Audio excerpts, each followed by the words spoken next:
this camera right here could possibly be one of the best beginner cameras in 2020.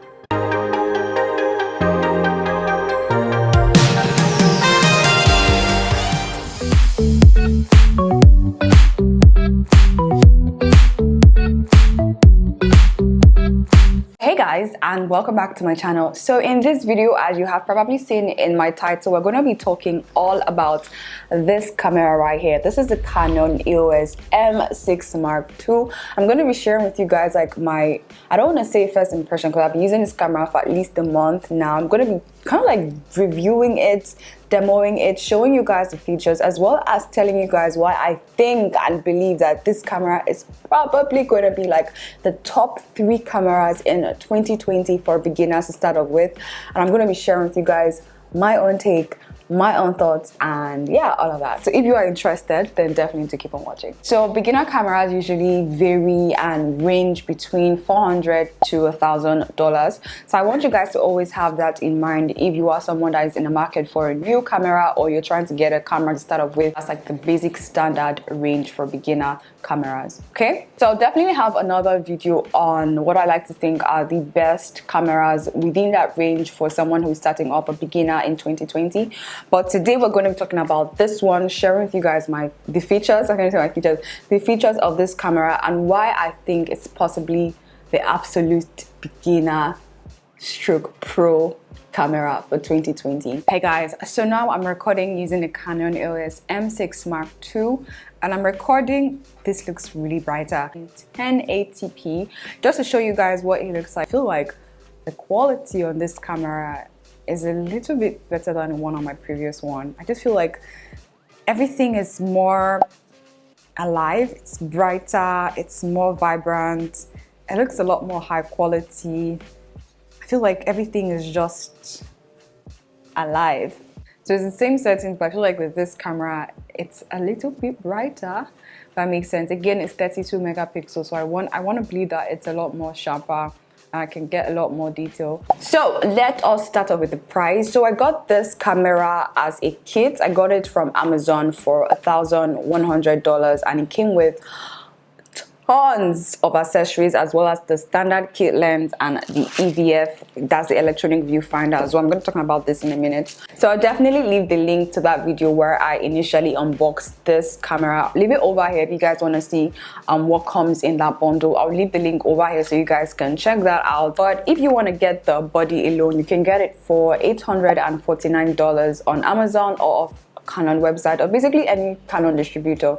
That's how much the body alone retails for. But with the lens and with the electronic viewfinder and other accessories, if you're getting a creator's kit, you definitely get it for like at least $1,100, which in my opinion, I feel like it's the best deal for what you're getting. It's the best value for what you're getting. Again, check the video so you guys can see what was inside the bundle and kind of weigh your options. Yeah.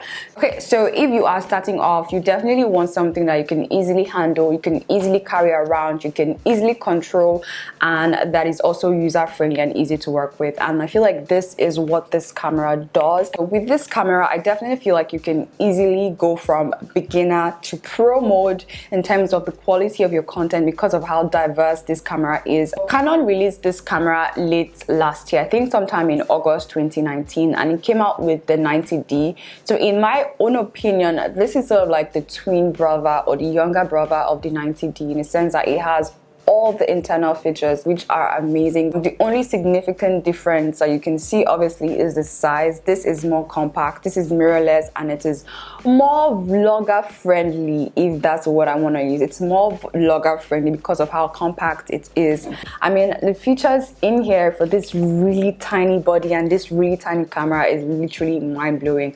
I'm going to be going over it and sharing with you guys why I love this camera, why I bought this camera, and why I think you should definitely invest in it if you guys are looking or are in the market for something easy to start off with, but something that you can definitely upgrade as you increase and grow your channel. That makes sense? Yes. And the camera body is so compact, it's perfect for vlogging. It literally fits in my hand. I can put this in my pocket, I can put this in my bag, and I can just, you know, go about my life and do my thing without being stressed. This is an upgrade to the G7X Mark III in my own opinion, just because of the features on here. Don't let the body fool you, because what is inside here, the features, this camera is a mini beast. It does amazing work. It has one of the best features of 2020, autofocusing, 4K, 120 frames per second. Like, what are we not talking about? Like, this is just heavenly. If you're someone who is trying to vlog, you can easily carry this around with you, vlog on the go, and it's so easy, it's so compact. If you're someone who wants to create in-studio content and want the option to kind of change lenses, you can do that. You can change lenses, you can upgrade, you can use more expensive lenses as time goes on, and that is why I said you can easily transform from a beginner level to a pro level with this camera, because again, it has the option to change lenses. So another thing that you probably might have noticed is the fact that it has a flip-up screen. I feel like this camera was definitely made for vloggers. It has a flip-out screen. This can be moved, it can be redirected, it can be repositioned to whatever angle you need it to be, however you're filming. If you are trying to film like maybe food content, you can have it like laying this way and articulate the screen to whatever angle you want. You can put it back flat if you're vlogging like this. If you want to do like a normal vlog style, you have the option to do that, and I feel like it's amazing. Personally, for me, when it comes to vlogging, I prefer like a flip up screen as opposed to a flip out screen. When vlogging, once in a while, we are human beings, we get to look at ourselves, and we need to look at ourselves to know if we're in frame, out of frame, in focus, whatever it is. And personally for me, I'd rather look up than look side, because I feel like it's distracting looking, like it's very distracting looking side, and then the camera is like that, and then you're looking that way. It's just easier to just look up, and it's less distracting. And with this, I feel like it enhances the compactability of the camera, because again, the camera is in just like this format as opposed to something coming out and protruding out. This way, it's more compact and it's just easier to manage. And that's just my take again on this flip out screen. I definitely love a flip up screen for vlogging. If you're trying to create like indoor content, then maybe you can do a flip out screen. Okay, so this camera also has 32 megapixels, which is like 8 megapixels more than the one that I'm filming on, which is the Canon T6i. And we record in 4K, which was like, yes, we need to upgrade our content. And what 4K means in layman's term is basically Ultra HD. It means that you get 4 times the quality compared to this camera that you guys are watching me on. It's going to be clearer, 4 times clearer, 4 times sharper. It's 4K. It is literally amazing, right? So I love that it came with 4K feature. It also records in 120 frames per second, so you guys can get like that really smooth slow motion movement, and I love that because I create beauty content and it just makes my content a lot more fluid and easy to work with. If you guys want to be doing like b-rolls, outdoor shoots, outdoor videos, hair flipping, dress flowing, just get that like cinematic shot, it's going to be amazing for that. Okay, so I also be saying that this is a perfect vlogging camera. However, with this camera you can easily transition from a video device to a photography device or a picture device, and you can use that with the EVF over here. This is the electronic viewfinder. You can just attach it to that, and for me, as you guys can see, it is still in the wrap because I've never used it. I never use my viewfinder on my DSLR camera because I never really take pictures using that. I feel like it's only pro photographers that do that. If I'm trying to take pictures, I just connect it to my phone and do that manually, and it's easy for me. It's easier for me. Or I use the screen over here. Like, why should I be like, this is just the best thing. So if you're someone who is interested in taking pro pictures, you have the option to attach this, but I'm not gonna use this. And I also feel like a lot of people have been complaining about this not being like attached to the body.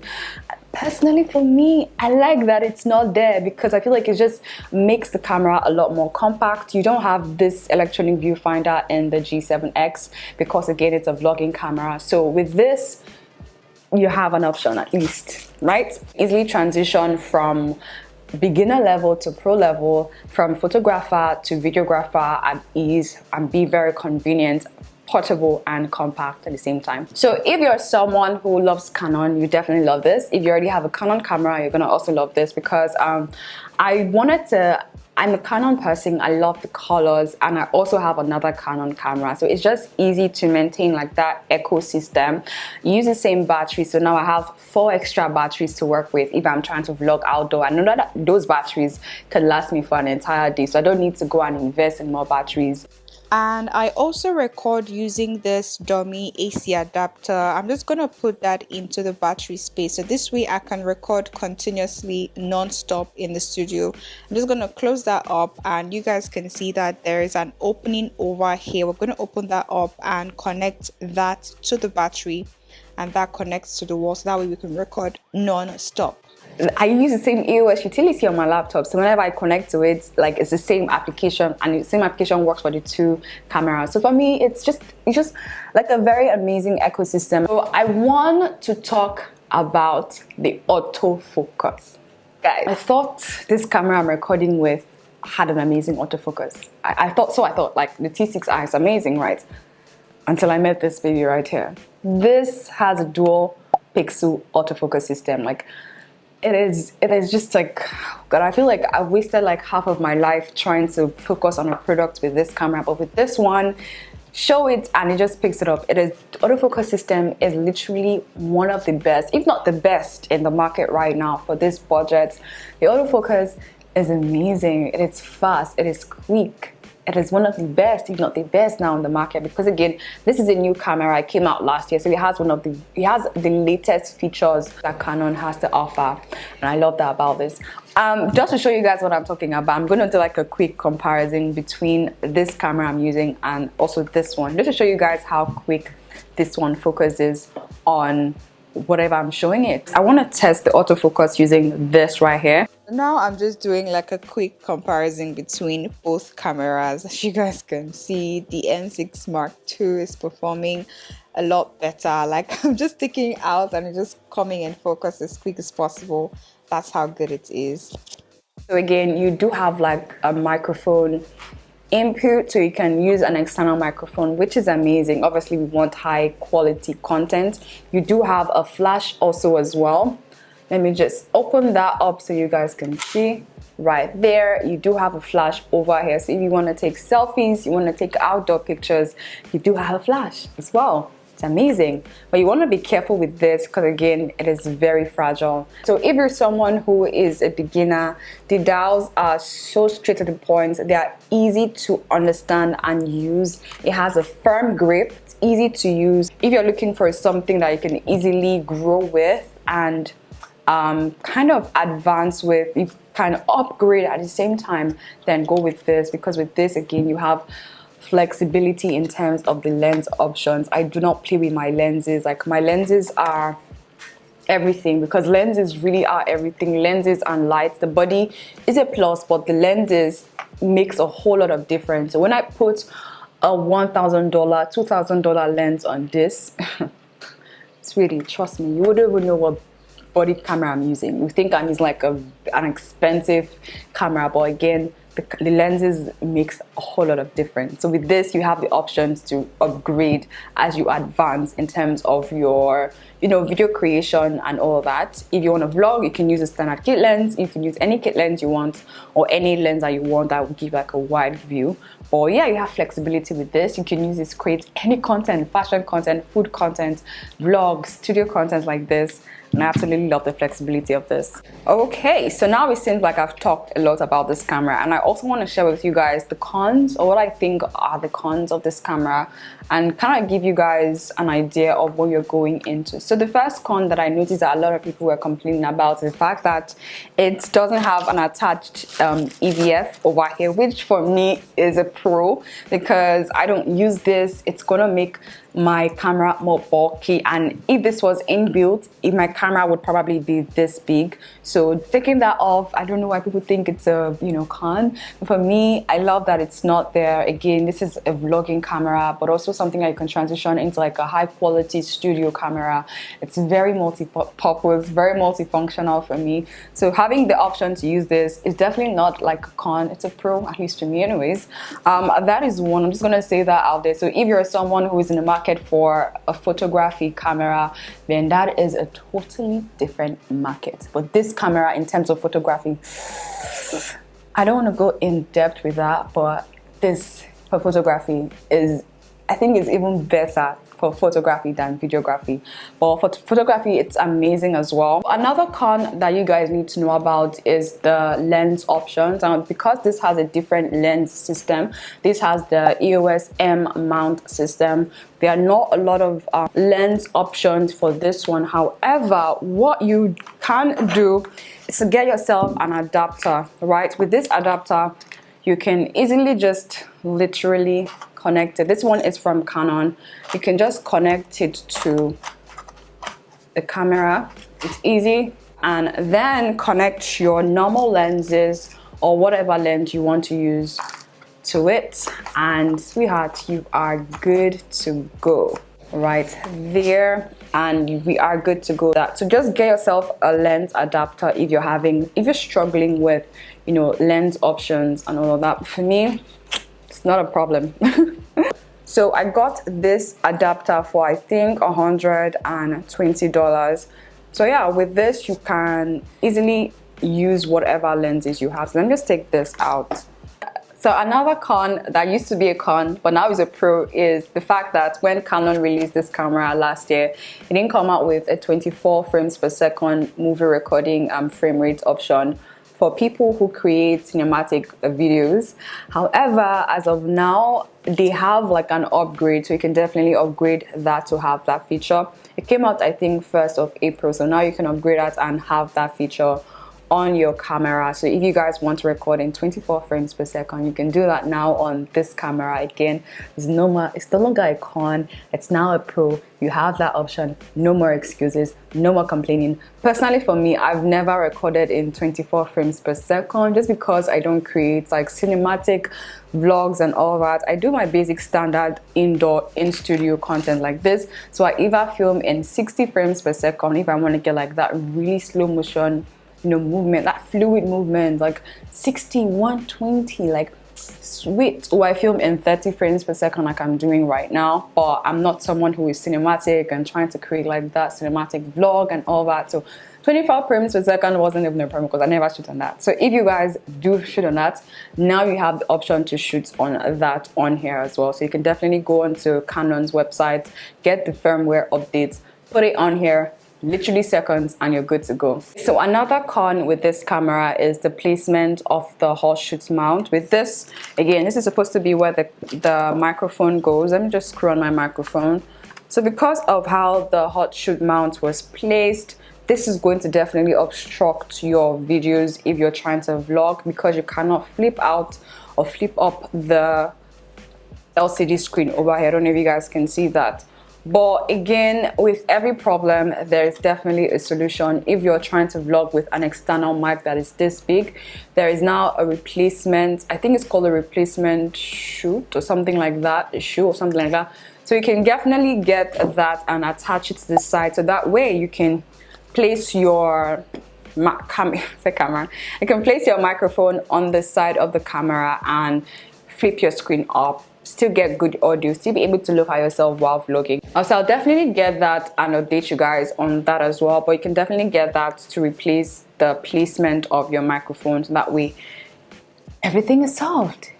You have no problem. So literally all the problems people are having or used to have about this camera, it's no longer a problem because there are not solutions available now readily for everyone. So that's my take on that. This is like my new baby. I love how, like, holding it, it feels so easy, but whenever I'm holding this, I try to at least don't fool yourself. Don't try and look cute without a strap. Do not try and look cute without a strap. If this thing falls down, the body is breaking and the lens is also breaking. So you always want to, sometimes I put this on my neck and I tie it, like you're not going anywhere, you're with me. So literally, if you have a strap or have like, I think there's like another one that I have, I can easily like put my hands over here to make sure I have a firm grip of this when I'm vlogging, or I have a tripod stand that I can always use to vlog with. I just attach it here, but I also have like a gimbal as well that I also use. So yeah, I just like, this is versatility. Oh yeah, let me know what your thoughts are. I definitely feel like I want to do like another video sharing with you guys options, budget friendly options for beginners to start off with in terms of cameras in 2020. If you guys are interested, let me know as well down so I can give you guys different options to start off with from different brands. So yeah, if you guys enjoyed this video, let me know down in the comment section. Feel free to subscribe, it is free. If you haven't subscribed up until now, what are you waiting for? Join the family, let's have fun, let's create, let's do amazing things, let's grow on YouTube. So if you guys enjoyed this video again, don't forget to share it with every and anyone. Well, I'll see you guys in my next video. Till then, stay fabulous and stay blessed. Bye guys.